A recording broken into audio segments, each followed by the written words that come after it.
The road looked empty. That was the most dangerous part. It was late afternoon on July 12, 1943, during the Battle of Kursk. The summer heat hung over the dusty countryside near the small village of Prokhorovka in western Soviet Union. Wheat fields swayed in the wind. Smoke drifted across the horizon. Burned-out tanks lay scattered like black skeletons. The roar of artillery rolled in the distance like thunder. If you want more content like this, subscribe now and comment below. And in the middle of a narrow dirt road, alone and motionless, sat a Soviet KV-1 heavy tank. Its engine was still running. Its turret turned slowly from side to side. Its thick steel armor was scarred by shell impacts. And inside, 4 exhausted Soviet tankers waited. They knew they were cut off. They knew German armor was closing in. They knew there was almost no chance of survival. But they also knew something else. And as long as their tank remained on that road, the German advance could not move forward. You can almost feel the heat inside the turret. Sweat runs down the crew's faces. The smell of diesel, cordite, and hot metal fills the cramped compartment. The radio crackles with broken voices. Somewhere outside, engines are approaching. The German tanks are coming. And for the next several hours, one Soviet KV-1 would hold back an entire armored force until the hunters became the hunted, and until Panzer IV Ausf H-tanks surrounded it from every direction. What followed was one of those moments in armored warfare that proved a tank was more than steel and guns. It was also the will of the men inside. To understand how this happened, you have to go back to the beginning of the Eastern Front. When Germany invaded the Soviet Union on June 22, 1941, the Wehrmacht believed its panzer divisions were unstoppable. Generaloberst Heinz Guderian's armored spearheads moved with speed and confidence. Panzer III and Panzer IV tanks had crushed Poland and France. German officers trusted their tactics, training, and coordination. The Soviet Union, by comparison, was often dismissed as disorganized and poorly led. That assumption would prove costly. Among the Soviet Union's most formidable tanks was the Kliment Voroshilov, better known as the KV-1. Named after Marshal Kliment Voroshilov, the tank was designed to survive direct hits from weapons that destroyed ordinary tanks. It entered service in 1939 and immediately stood apart from anything else on the battlefield. The KV-1 weighed nearly 45 tons. Its frontal armor reached up to 90 millimeters in some areas. In 1941, and that was almost unbelievable protection. Most German anti-tank guns struggled to penetrate even half that thickness. Its main weapon was a 76.2 millimeter F-32 or later ZIS-5 gun, powerful enough to destroy most German tanks at normal combat ranges. The vehicle was slow and mechanically troublesome, but when it worked, it was terrifying. German crews discovered this in the first months of Barbarossa. Near Raseiniai in Lithuania, a single KV tank blocked an entire German battle group for nearly a full day. German guns bounced shells harmlessly off its armor. Engineers had to approach under fire and place explosives directly beneath it. Stories like that spread quickly. German tank crews learned to fear the silhouette of the KV-1, low, boxy, and massive, a moving bunker. By 1943, however, the war had changed. While Germany had introduced improved weapons, the long-barreled 75mm KWK-40 gun gave Panzer IV tanks far greater penetration. Specialized anti-tank guns like the 88mm flak and 75mm Pak-40 could finally defeat heavy Soviet armor. But the KV-1 was still dangerous, especially when positioned correctly. And at Kursk, where thousands of tanks collided across open ground, even a single heavy tank could change the course of a local battle. The Battle of Kursk began on July 5, 1943. It was the largest armored clash in history. German Operation Citadel aimed to pinch off the Kursk salient and destroy Soviet forces in a massive encirclement. Field Marshal Erich von Manstein and Generaloberst Hermann Hoth led powerful armored formations from the south, including the elite 2nd SS Panzer Corps. The Soviets knew the attack was coming. Marshal Georgy Zhukov and General Nikolai Vatutin prepared deep defensive belts of trenches, minefields, anti-tank guns, and reserve armored forces. By July 12th, German units had advanced but were losing momentum. That morning, near Prokhorovka, Soviet and German armor collided at close range in confusion, dust, and smoke. Tanks fought at distances so short that crews could see each other's faces. It was in this brutal environment that one KV-1 found itself alone. The tank belonged to a Guards Heavy Tank Regiment attached to the 5th Guards Tank Army under Lieutenant General Pavel Rotmistrov. Its commander, for this story, was Senior Lieutenant Ivan Petrov, a veteran officer in his late 20s. Men like him were common in the Red Army by 1943, experienced, hardened, and no longer surprised by the violence of war. And his crew included driver Sergei Antonov, gunner Mikhail Sokolov, loader Yuri Denisov, and radio operator Alexei Morozov. They had been fighting for days. They had slept little. Their uniforms were soaked with sweat and grime. Their tank bore the marks of near misses and shrapnel. During the chaos of battle, Petrov's KV-1 became separated from supporting tanks. Dust clouds and radio interference made coordination nearly impossible. When the smoke cleared, he found himself covering a narrow road bordered by shallow ditches and wheat fields. It was not an ideal position, but it was important. German armor needed that road to continue moving supplies and reinforce attacking units. Petrov understood immediately. If he withdrew, the enemy would pass. If he stayed, he might buy time for Soviet forces to reorganize. He chose to stay. And the KV-1 rolled forward and stopped across the road. Its turret faced west. The crew loaded armor-piercing rounds. Then they waited. The first German vehicle appeared shortly after 4 p.m. It was not a tank, but a half-track from a Panzer Grenadier unit. Dust trailed behind it as it rounded a bend. The Soviet gunner, Sokolov, held his breath. At Petrov's order, he fired. The 76.2mm shell smashed into the vehicle, sending it into flames. The road was blocked. Within minutes, more German vehicles appeared. Then the first tank, a Panzer IV Ausf H. By mid-1943, this was Germany's most important medium tank. It mounted the 7.5-centimeter KWK-40L/48 gun, capable of penetrating heavy armor under the right conditions. Additional shirts and side skirts protected it against anti-tank rifles and shaped-charge weapons.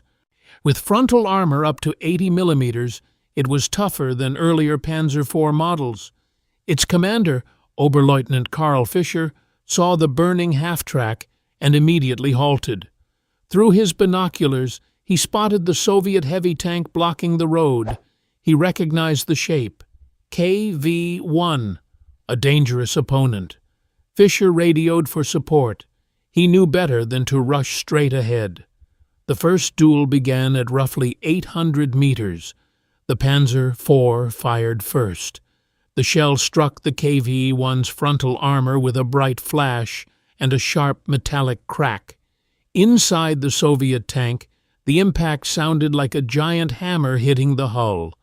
Bolts rattled, dust fell from the ceiling, but the armor held. Petrov shouted the order to fire. Sokolov aimed carefully and squeezed the trigger. The Soviet shell struck the Panzer IV near the turret ring, and flames burst from the hatch. The German tank stopped moving. One shot, one kill. The road remained closed. Fischer, watching from behind cover, realized this would not be easy. He called for additional Panzer, 4 tanks from his company. Soon, 3 more arrived. Together, they spread out, trying to attack from different angles. Petrov tracked them slowly with the KV's turret. The heavy turret motor groaned. The engine idled beneath the crew's feet. Everyone inside knew they were now badly outnumbered. The German tanks opened fire in sequence. One shell hit the turret front. Another struck the mantlet. A third slammed into the side armor but failed to penetrate. The noise inside was deafening. You can almost feel the shock waves through the steel floor. The crew's ears ring. Hot fragments of paint and metal fly through the air, and the tank shakes, but it survives. Petrov stayed calm. He had one advantage.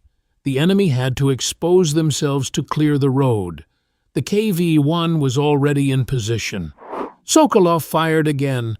The shell hit a second Panzer IV, damaging its suspension and forcing it to stop. A third shot struck another German tank, but glanced off. The battle settled into a deadly rhythm.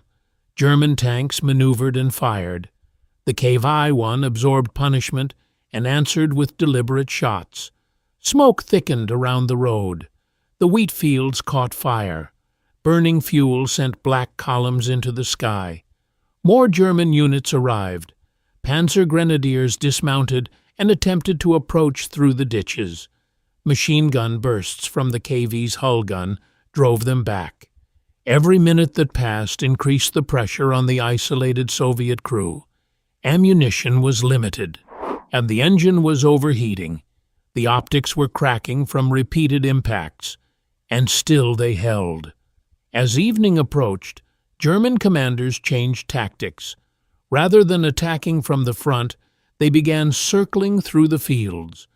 The Panzer IV Ausf was not as heavily armored as the KV-1, but it was more mobile and equipped with radios in every vehicle.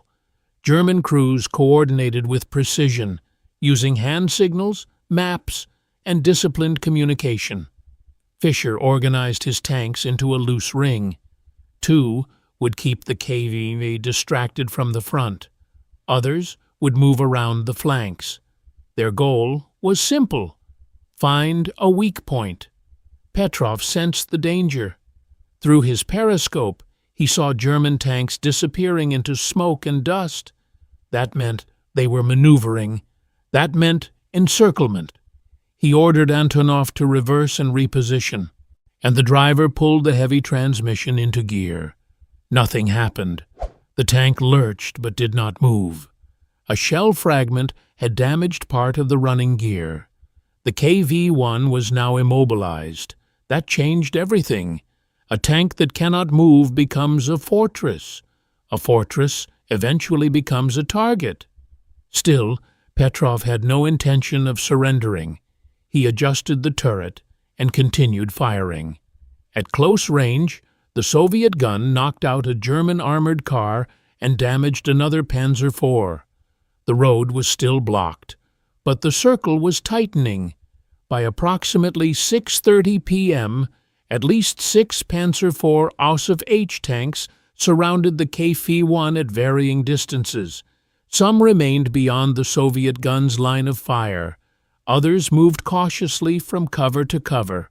German shells now struck the K5 from multiple directions. Side armor impacts were more dangerous. One shot jammed the turret briefly. Another shattered an external fuel tank.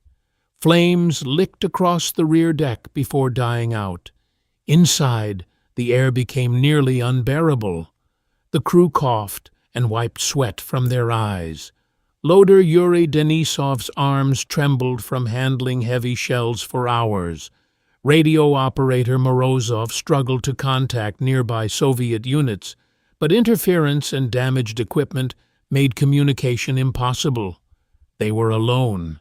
Petrov looked at each member of his crew. No one suggested abandoning the tank. No one asked to surrender. They simply kept working. That was the reality of many Soviet tank crews in 1943. The war had become personal. Entire towns had been destroyed. Families were missing or dead. Retreat often meant occupation and devastation. For men like Petrov and his crew, and holding the line was not an abstract order. It was a necessity. Outside, Fischer prepared the final attack. He understood the K-5 was nearly finished, but he respected the determination of the enemy crew. His men had already lost vehicles and precious time. The Soviet tank had done exactly what it was meant to do: delay, disrupt, deny movement. Fischer chose to concentrate fire on the KV's weaker side and rear armor. At a signal, the Panzer IVs opened fire almost simultaneously. The landscape erupted in flashes. Shell after shell struck the immobilized heavy tank. One penetrated near the engine compartment. Another punched through a side plate, sending fragments into the fighting compartment. Gunner Mikhail Sokolov was wounded in the shoulder. Loader Denisov was knocked to the floor. Smoke filled the turret. Still, but Petrov ordered one more shot. Sokolov, bleeding and half-blinded, aligned the sights. The gun fired. The shell struck one of the attacking Panzer IVs, damaging its track and forcing it out of action. Even in its final moments, the KV-1 was still dangerous. But the end was close. A German shell penetrated near the turret ring and jammed the traverse completely. Another hit the engine compartment, igniting fuel and oil. Flames spread inside the hull. The lights went out. The engine died. Petrov knew the battle was over. He ordered the crew to evacuate. The hatch was pushed open. Hot smoke poured into the evening air. One by one, the Soviet tankers climbed out into a world of fire and gunsmoke. Accounts of isolated tank actions often end in uncertainty, and the exact fate of crews like this is rarely recorded. Some were killed while escaping. Some were captured. Some managed to crawl back to friendly lines after dark. What is certain is that countless Soviet crews made stands like this during the war, and many did not survive.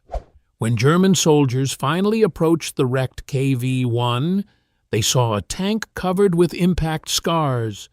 Dozens of shell marks dented its armor. Tracks were torn. Paint was burned away. Yet the road remained blocked by its massive hull. German engineers had to tow the wreck aside before traffic could resume. The delay had lasted hours. Hours in battle can change everything. During that time, Soviet reserves repositioned. Anti-tank guns were moved into new firing positions. Damaged units regrouped. Orders were relayed. Defensive lines stabilized. One tank and one determined crew had bought time. And that was often the true value of armored warfare. Not simply destroying enemy vehicles, but shaping the tempo of the battlefield. The KV-1 itself represented an important stage in Soviet tank development. Although formidable in armor, it suffered from mechanical problems and excessive weight. Over time, Soviet designers improved the concept, eventually producing the IS series of heavy tanks, including the famous IS-2. By late 1943, the KV-1 was gradually being replaced, yet its reputation remained powerful. German veterans remembered the shock of facing a machine that refused to die. The Panzer IV Ausf, on the other hand, represented the peak evolution of Germany's most reliable medium tank. Originally intended as an infantry support vehicle, it adapted repeatedly to meet new threats. With its long 75mm gun, thicker armor, and side skirts, it became the backbone of German armored forces in 1943 and 1944. Against a KV-1, the Panzer IV Ausf was fully capable of victory, but only with good tactics, only with maneuver, only with coordination. That was the lesson of this engagement. Neither tank was invincible. Everything depended on terrain, crew skill, morale, and time. A single heavy tank in the right place could stop a larger force. A group of disciplined medium tanks could eventually surround and destroy it. The human element decided the outcome. Senior Lieutenant Ivan Petrov and his crew were fictionalized representatives, but their experience reflects real patterns repeated across the Eastern Front.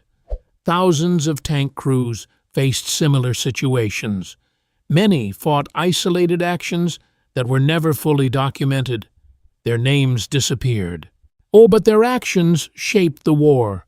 Likewise, officers like Oberleutnant Karl Fischer stood for the countless German commanders who learned to respect Soviet armor and the men who operated it. War often reduces men to statistics, but inside every tank were individuals. A driver listening to engine vibrations, a gunner holding his breath before firing, a loader lifting shell after shell with aching arms, a commander making decisions in seconds, a radio operator straining to hear through static. In the end, armored warfare was intensely personal. Steel magnified human courage and human fear. As darkness settled over the fields near Prokhorovka, the burning wreck of the KV-1 cast a dull orange glow across the road. German recovery crews worked around the twisted metal. Medics treated wounded soldiers. Far away, artillery continued to rumble. And the Battle of Kursk would continue. The Germans would fail to achieve a decisive breakthrough. The Soviet Union would seize the strategic initiative and never surrender it again. And somewhere on that battlefield, one silent wreck remained as proof of what determination could accomplish. You can almost imagine the scene after the guns fall quiet. The evening wind carries the smell of smoke over scorched wheat. Metal ticks as it cools. The road is finally open, but only because a tank that refused to move has been destroyed. For hours, it stood alone, outnumbered, immobilized, surrounded, and still fighting. That is why stories like this endure, not because one side won a small tactical engagement, but because they reveal the reality of war. Machines mattered, armor mattered, guns mattered, but what mattered most were the men inside. And the KV-1 held the road alone. Then Panzer IV Ausf tanks surrounded it. And even when defeat became certain, the crew kept loading, aiming, and firing until the tank itself could do no more. On the vast Eastern Front, where millions fought and died, moments like this happened again and again. Most were never filmed. Many were never written down. Yet they carried the same message. A battle is not always decided by the largest force. Sometimes it is decided by a handful of exhausted men inside a damaged tank, choosing to hold their ground for 1 hour more. And on that summer evening in July 1943, on a dusty road near Prokhorovka, that was exactly What happened? If you want more content like this, subscribe now and comment below.